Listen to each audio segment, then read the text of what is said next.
Shalom, salam sejahtera buat kita semua.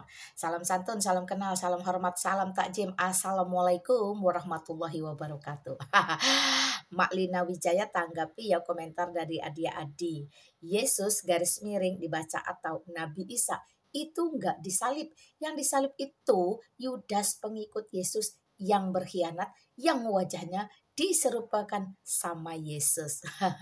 Thank you ya untuk narasi brutal, liar, tidak berdasar hanya karena teologi maling. Artinya teologi yang nyomot, jiplak, nyontek, nyadur, plagiat, ngambil tanpa kejelasan. Karena sifatnya maling itu ngambil, buru-buru bisa jadi nggak mikir-mikir lagi, yang penting berharga di mata dia, tapi dia nggak tahu fungsi dan tujuannya. Itu disebut teologi maling, teman-teman ya. Nih saya kasih tahu kamu, bukankah beberapa waktu yang lalu pemerintah sudah mengumumkan bahwa Yesus Kristus not atau bukan Isa alaihissalam. Mengapa begitu? Karena memang dalam sejarah itu berbeda. Yang satu sejarahnya terbukti nyata ada di dalam kitab suci. Ditulis di dunia nyata berdasarkan data dan fakta ada bekasnya, sisanya, buktinya, penulisannya atau peninggalannya. Dan yang satu itu zong. Silahkan kamu cari tahu apakah Isa alaihissalam itu ada sejarahnya. Contoh, dia lahir di bawah pohon kurma di wilayah negara mana, daerah mana. Terus itu di zaman di bawah pemerintahan siapa, rajanya siapa, gubernurnya siapa, menterinya siapa, presidennya siapa. Kalau betul-betul ada, kamu cari ya, ini jadi PR kalian. Nah, secara level kasta atau kualitas, Yesus Kristus adalah Allah semesta alam yang nuzul ke dunia menjadi manusia. Sedangkan Isa alaihissalam itu cuma manusia tok sebatas nabi. Maka dari sini pun jelas berbeda. Jadi tidak boleh disama-samakan. Kalau kamu berusaha memaksakan untuk disamakan, maka itu sama seperti mendulang air terpercik ke muka sendiri. Yesus Kristus itu adanya di 1 Masehi. Ya, kemudian hampir 700 kemudian si Muhammad datang dengan ceritanya tentang Isa alaihissalam. Nah, jadi yang trendsetter mana, yang follower mana itu sebenarnya sangat jelas. Ini kenapa harus diulang-ulang, disonding berulang-ulang, biar generasi-generasi ke depan itu sadar paham bahwa informasi yang salah bertahun-tahun seumur-umur kalau tidak dipatahkan, diluruskan, disangkanya kebenaran padahal itu penyesatan. Jadi sekali lagi tidak ada kaitannya sama sekali, dan memang Yesus Kristus itu secara sejarah jelas ya, dia lahir di Nazaret, kemudian dia ada di Bethlehem.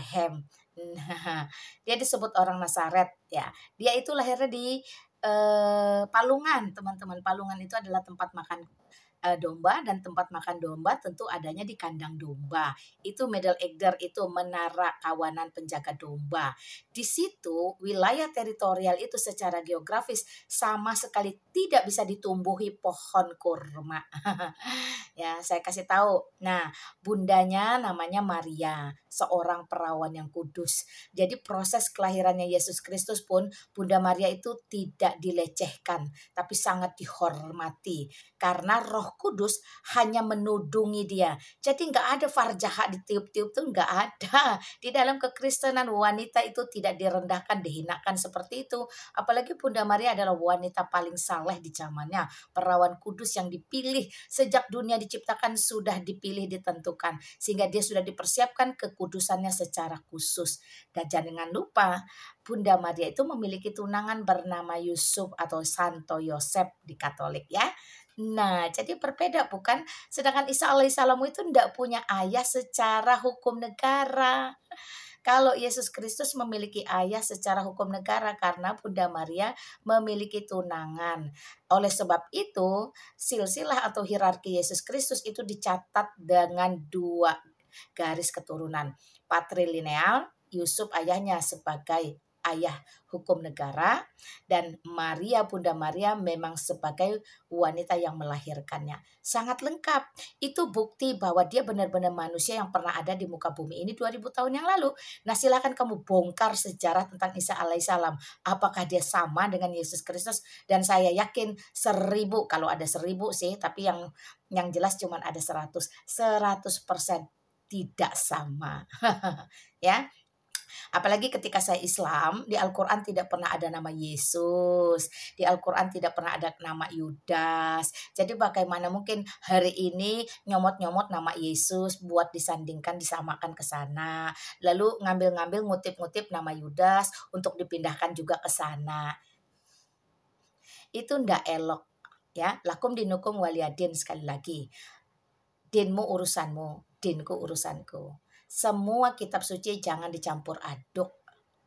Kekristenan tidak pernah mencampur adukkan dengan kitab manapun. Karena Alkitab satu-satunya sumber kebenaran dan kehidupan sudah sangat sempurna. Sudah final, sudah beres, sudah tuntas, sudah finish. Semua Alkitab di muka bumi tidak boleh ditambahi, tidak boleh dikurangi. Kamu tambahin, kutukmu ditambah. Kamu kurangin, berkatmu diambil. Selesai sampai di situ. Ya, jadi Yesus Kristus itu bukan Isa alaihissalam. Percaya dirilah dengan nabimu, hargailah dia, jangan kamu rendahkan dia dengan disama-samakan dengan jangan disama-samakan dengan tokoh dari kitab suci orang lain, ya. Belajar eksklusif. Nah, dan yang lebih penting, kematian Yesus Kristus di atas kayu salib itu bukan hoaks. Allah sejati, ya, di dalam Yesus Kristus itu tidak mungkin menipu, tidak bisa dia mengelabui, ya, nggak mungkin dia menyerupai. Apa yang dikatakannya pasti dilaksanakannya. Apa yang dinubuatkan oleh para nabi pasti digenapi. Ketika Yesaya, Mazmur, Raja Daud mengatakan bahwa Yesus Kristus, Mesias itu akan mati di atas kayu salib, maka dunia membuktikannya. Dia benar-benar mati dan tidak pernah melarikan diri. Nah, kalau di tempatmu ada cerita pakai melarikan diri, pakai mengelabui, pakai diserupai, itu ceritamu saja, selesai sampai di sana. Ngapain memaksakan diri untuk sama dengan kitab suci orang lain tuh ngapain? Mbok ya insaf, bertobat. Kitab suci kok mau contekan, mau sama-sama, ya nggak bisa. Yang muncul duluan itu tetap akan terus dipegang teguh oleh dunia. Itu sebab kekristenan sampai hari ini menjadi nomor satu, sampai kapanpun tetap menjadi nomor satu. Bahkan di Indonesia semakin banyak orang-orang yang mengerti dan paham bahwa Yesus Kristus adalah Allah itu sendiri, Tuhan di atas segala Tuhan. Dari mana? Dari nubuatan para nabi yang tergenapi. Dari mana? Dari sejarah yang bisa dibuktikan. Dari mana? Dari ajarannya yang tidak pernah menyuruh membunuh atau berperang. Ajaran yang paling pertama dan yang terutama adalah kasih karunia. Kasihilah Tuhan Allahmu dengan segenap hatimu, dengan segenap kekuatanmu, dan dengan segenap akal budimu. Dan hukum yang sama, kasihilah sesamamu manusia seperti engkau mengasihi dirimu sendiri. Diperlengkapi dengan kasihilah musuhmu, kasihilah lawanmu, berdoalah bagi mereka yang zolim, yang jahat kepada kamu. Kalau saudaramu datang meminta maaf 70 kali 7 kali 7 dan seterusnya, unlimited, maafkan dia. Dari ajarannya kita tahu bahwa dia adalah Allah yang tidak menyukai anarki, tidak menyukai peperangan, tidak menyukai kejahatan. Nah, itulah sejatinya Allah, dia kudus, agung, mulia. Jadi tangannya Yesus Kristus tidak pernah dikotori dengan pedang dan perang. Wah, puji Tuhan, haleluya. Merenung ya, Allah mana seperti apa yang saat ini kau yakini. Apakah Allah yang menyukai darah di mana-mana, ataukah Allah yang menyukai kasih melimpah di mana-mana. Haleluya, puji Tuhan. Oke ya, clear ya. Belajar lagi, tanya ulamanya, kiainya, ustadznya tentang sejarah. Narasi tanpa histori itu adalah fiksi. Alkitab satu-satunya sumber kebenaran dan kehidupan. Kiranya Yesus Kristus Allah semesta alam memberkati kamu sekarang sampai selama-lamanya. Amin. Shalom.